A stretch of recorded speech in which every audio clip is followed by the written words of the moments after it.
trace the Indus River and its tributaries, rivers that flow into a larger river।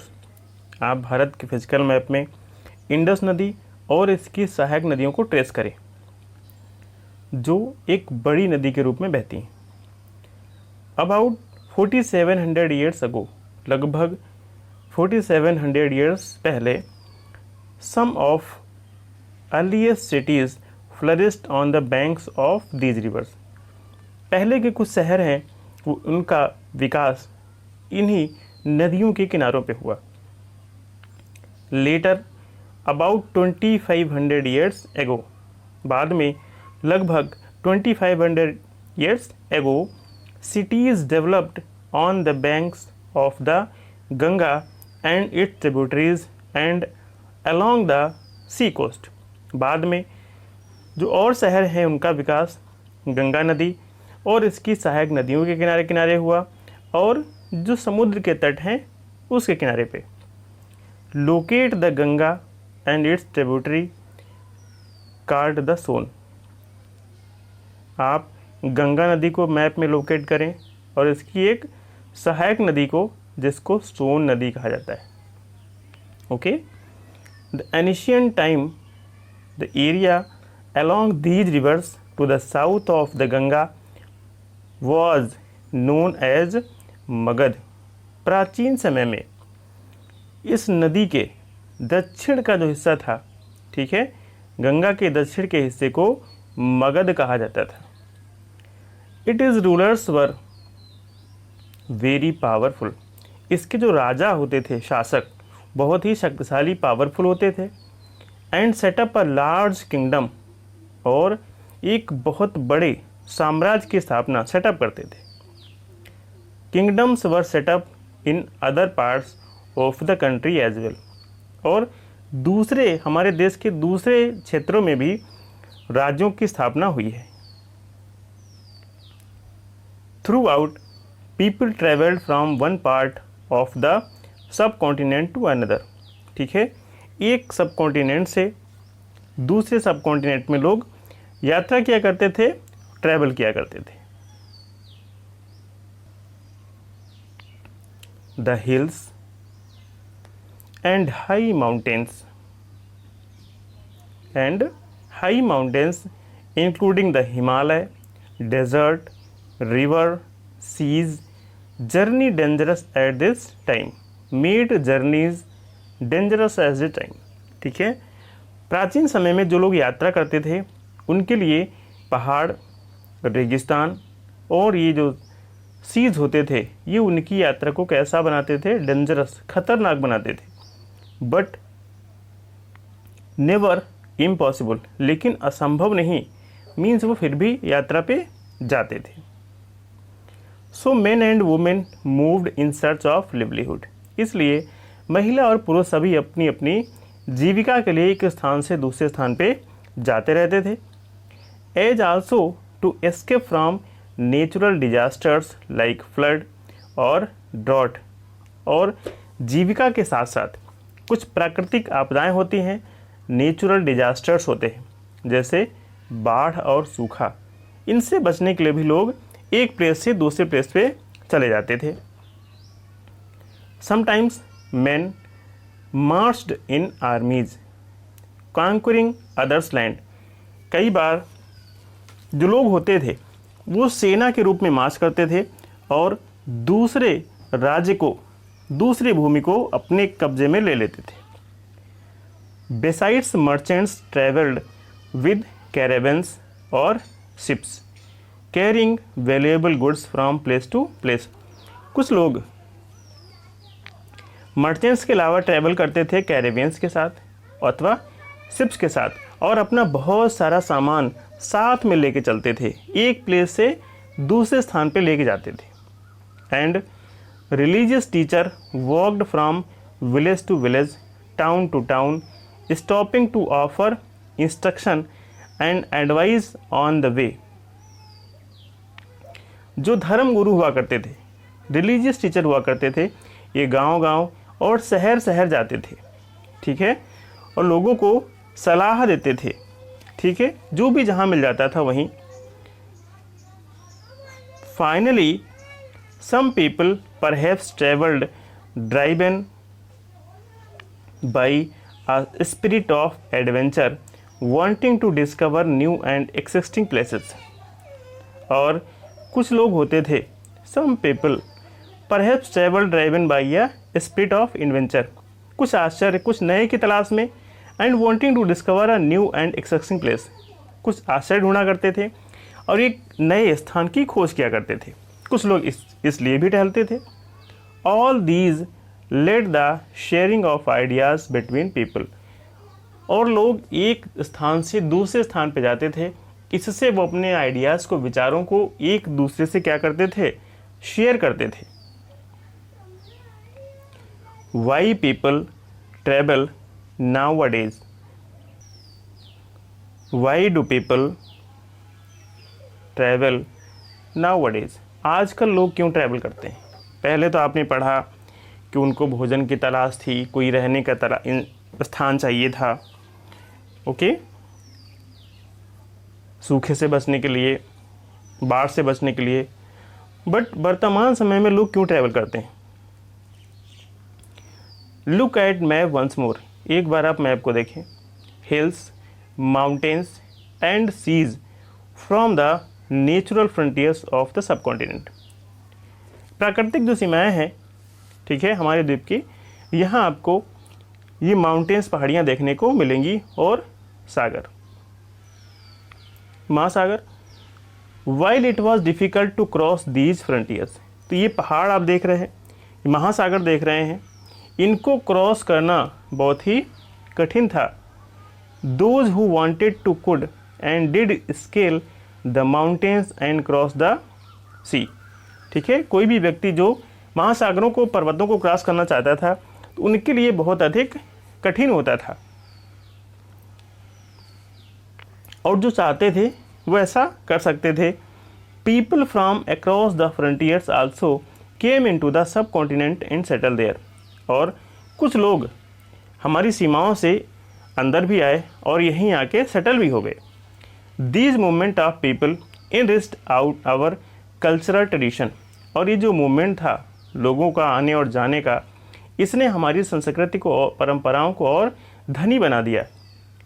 People have shared new ways of carving stone, compositing music and even cooking food over several hundred of years. Name of the land. Two of the word we often use for our country, दो ऐसे शब्द हैं जो अक्सर हम अपनी देश के लिए यूज करते हैं, और वो शब्द कौन कौन से हैं? India and Bharat. दो ऐसे शब्द हैं जिनको अक्सर हम अपने देश के लिए यूज करते हैं। The word India comes from the Indus, जो इंडिया शब्द आप यूज करते हैं ये कहाँ से आया है? इंडस से। कॉल्ड सिंधु इन संस्कृत, जिसको संस्कृत में सिंधु कहा जाता है। Find Iran and Greece in your atlas, आपके पास अगर एटलस की बुक है तो आप उसमें किनका पता लगाएं? ईरान और ग्रीस का। एटलस क्या होती है? एक बुक होती है जिसमें मैप्स दिए रहते हैं, बहुत सारे मैप्स की बुक होती है जिसे एटलस कहते हैं। The Iranian and the Greeks who came taught the northwest about 2500 years ago and were familiar with the Indus, called it the Hindus or the Indos, and the land to the east of the river was called India. जो Greek के लोग थे वे भारत आए और उत्तर में north west, उत्तर पश्चिम से लगभग 2500 साल पहले, and were familiar with the Indus, और इंडस नदी से बहुत अधिक फैमिलियर हो गए, मिलजुल गए। कॉल्ड इट द हिंदूज, और इसको उन्होंने क्या कहा? हिंदूज कहा, और द इंडोज अथवा इंदोज कहा। And the land to the east of the river, और ज़मीन का वो हिस्सा जो इस रिवर के पूर्व में था उसको क्या कहा? Was called India. The name Bharat was use for group of people. Bharat लोगों के समूह के लिए यूज़ किया जाता है who lived in north west and who are mentioned in the Rigveda. जो कहाँ रहते हैं? नॉर्थ वेस्ट में रहते हैं, उत्तर पश्चिम में। And who are mentioned in Rigveda, और जिनका ऋग्वेद में उल्लेख मिलता है। The earliest composition in Sanskrit, ठीक है। ऋग्वेद क्या है? ये हमारे संस्कृत की बहुत पहली रचनाएं हैं। Dated to about 3500 year ago, लगभग 3500 साल पहले की हैं। Later is word use for the country, और बाद में इसका यूज हम काहे के लिए करने लगे? देश के लिए करने लगे, ठीक है। भारत शब्द का यूज हम देश के लिए करने लगे। Okay. Sources of history, history के सोर्स क्या हैं? हमें कहाँ से क्या पता चलता है, तो इसके क्या सोर्सेज हैं? We can learn about the event of the past from many sources. बीते हुए समय में क्या हुआ, इसको हम कई सारे तरीक़ों से, हमारे पास कई सोर्सेज हैं, उससे जान सकते हैं। These are literary, archaeological and oral sources. तो ये हमारे पास कौन कौन से सोर्सेज हैं? लिटरेरी सोर्सेज हैं, आर्कियोलॉजिकल सोर्सेज हैं एंड ओरल सोर्सेज हैं। लिटरेरी सोर्सेज क्या होते हैं? Literary sources refer to written accounts from the past. Literary resources वे सोर्सेज हैं जो हमें बीते हुए समय के बारे में लिखित रूप में बताते हैं। Written accounts, these sources provide information of the social, political, economic and cultural condition of the time। ये sources हमें उस समय की social, political, economic and cultural condition के बारे में बताते हैं of the time period during which they were written, ठीक है।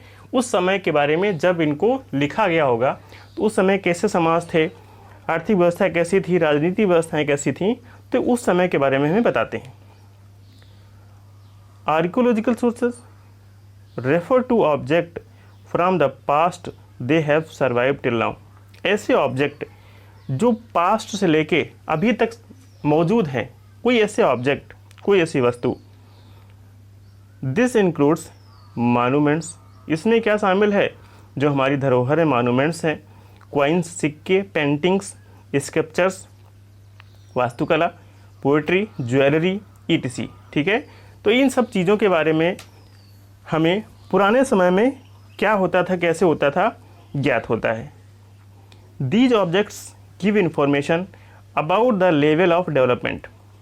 इन ऑब्जेक्ट से हमें उस समय के विकास का क्या स्तर था, उस समय के डेवलपमेंट का क्या स्तर था, हमें ज्ञात होता है। Expertise of the craftsman, trade links and other things. उस समय के जो क्राफ्ट्समैन थे कितने एक्सपर्ट थे, व्यापार के लिंक कहाँ कहाँ थे, और दूसरी चीज़ों के बारे में। ओरल सोर्सेज क्या हैं? Oral sources refer to information, oral sources refer to information that is passed down through the years by word of mouth. Oral का मतलब ये है कि एक दूसरे से सुन सुन के जो बातें आज तक चली आ रही हैं वो हमारे लिए क्या है? ओरल सोर्सेज हैं। It can include songs, stories, myths, legend etc, ठीक है। इसमें क्या शामिल है? सॉन्ग शामिल है, स्टोरीज शामिल है, मिथ शामिल है, लेजेंड्स एंड etc। तो ये सारी चीज़ें हम सुन सुन के सीख रहे हैं, सुन सुन के जान रहे हैं। सोर्सेज ऑफ हिस्ट्री कौन कौन से सोर्स है? Literary source, archaeological and oral. Literary में कौन कौन से आते हैं? एक तो फॉरेन सोर्स हैं एंड इंडिजीनियस सोर्सेज हैं। फॉरेन में क्या है? Text of foreign travellers like Megasthenes and Fahien. कुछ विदेशी यात्री हमारे आए हैं, जैसे मेगास्थनीज आया है, फाहियान आए हैं, ठीक है। तो इनके बारे में हमें जानकारी मिलती है। और इंडिजीनियस सोर्सेज क्या हैं? वर्क ऑफ इंडियन राइटर, तो जो हमारे भारतीय लेखक हैं उन्होंने कुछ लिखा है, जैसे सेक्रेड लिटरेचर जो पवित्र साहित्य हमारा, सेक्युलर लिटरेचर एंड पंचतंत्र, अर्थशास्त्र, रामायण, महाभारत। ये कुछ हमारे सेक्रेड लिटरेचर हैं और सेक्युलर पंचतंत्र। इनसे ज्ञात होता है। तो ये हमारे सब क्या हैं, लिटरेरी सोर्सेज हैं। Archaeological object like painting, coins, poetry, jewellery, ठीक है। एंड ओरल हमने बताया, सॉन्ग्स, मिथ्स, स्टोरीज, ये सारे क्या हैं, ओरल सोर्सेज हैं।